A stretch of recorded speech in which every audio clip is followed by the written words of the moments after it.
গণভোট এবং জাতীয় নির্বাচনে উত্তরাবাসী জুলাই গণ অভ্যুত্থানের পক্ষে এবং একই সাথে শাপলাকলি এবং এই 10 দলীয় ঐক্যবদ্ধ বাংলাদেশকে বিজয় করবে। স্ব-উদ্যোগে আচরণবিধি লঙ্ঘনের ক্ষেত্রে কোনো ধরনের শোকজের আমরা কোনো উদাহরণ দেখি না। জাতীয়ভাবে আইনশৃঙ্খলা পরিস্থিতি কিছুটা নাজুক। আমরা জানি যে ঢাকা 18 রাজধানীর অন্যতম গুরুত্বপূর্ণ জায়গা, বিশেষ করে যে উত্তরা এই জুলাই আগস্ট গণ অভ্যুত্থানে অন্যতম ভূমিকা পালন করছে এবং এই জুলাই আগস্ট গণ অভ্যুত্থানের অন্যতম সূতিকাগার ছিল উত্তরার বিএনএস টাওয়ার থেকে এই জায়গাটি।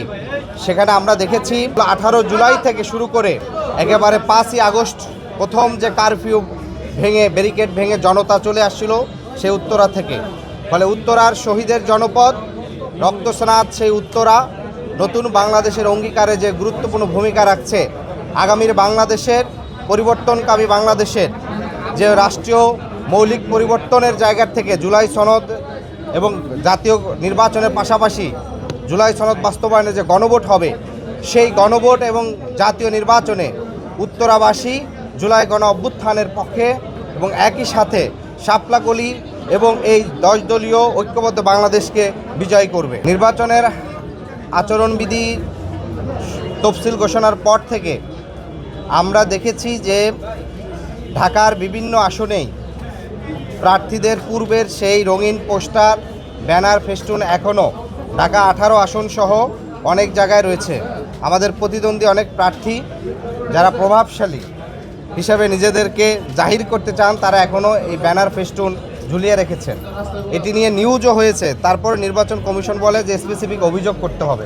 অথচ নিউজ, জাতীয় গণমাধ্যমে নিউজ হয়ে যাওয়া এবং সেখানে যাওয়ার পরেও এই যে অভিযোগ করার পরে তারা তদন্ত করবে, তো তাদের থেকে স্ব-উদ্যোগে আচরণবিধি লঙ্ঘনের ক্ষেত্রে কোনো ধরনের শোকজের আমরা কোনো উদাহরণ দেখি না। আরেকটি বিষয় হচ্ছে যে আইনশৃঙ্খলা বাহিনীর জায়গায় আমরা যেটি দেখেছি যে ঐক্যবদ্ধ বাংলাদেশের ঢাকা 15 আসনের জামাত ইসলামের যে গতকালকে জনসংযোগ ছিল, সেখানে হামলা করে প্রায় 15 থেকে 16 জনকে আহত করা হয়েছে।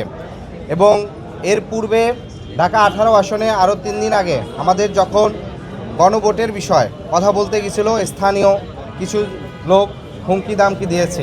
যদিও এখনও বড় ধরনের কোনো অঘটন আমরা ঢাকা 18 দেখিনি, কিন্তু ওভারঅল জাতীয়ভাবে আইনশৃঙ্খলা পরিস্থিতি কিছুটা নাজুক এবং একই সাথে প্রশাসনের অবস্থান অনেকটা একটি দলমুখী হয়ে যাচ্ছে। ফলে প্রশাসনের এই একদিকে হেলে পড়া জাতীয় নির্বাচনের প্রশাসনিকভাবে নিরপেক্ষতার প্রশ্ন উঠবে। যারা সাধারণ মানুষ, যারা জুলাই আগস্ট গণ অভ্যুত্থানে যারা রক্ত দিয়েছে, সেই মানুষেরা যদি এই নির্বাচনে শান্তিপূর্ণভাবে ভোট দেওয়ার সুযোগ পায়, তাহলে বাংলাদেশের একটা পরিবর্তন হবে। কিন্তু রাষ্ট্রের যে ইস্টাবলিশমেন্ট গত 54 বছর ধরে রেখে যাওয়া, সেই ইস্টাবলিশমেন্ট সবসময় যারা ক্ষমতাশীল থাকে কিংবা ক্ষমতাশীলদেরকে সবসময় এক ধরনের তাদের কাছে নতজানু থাকে।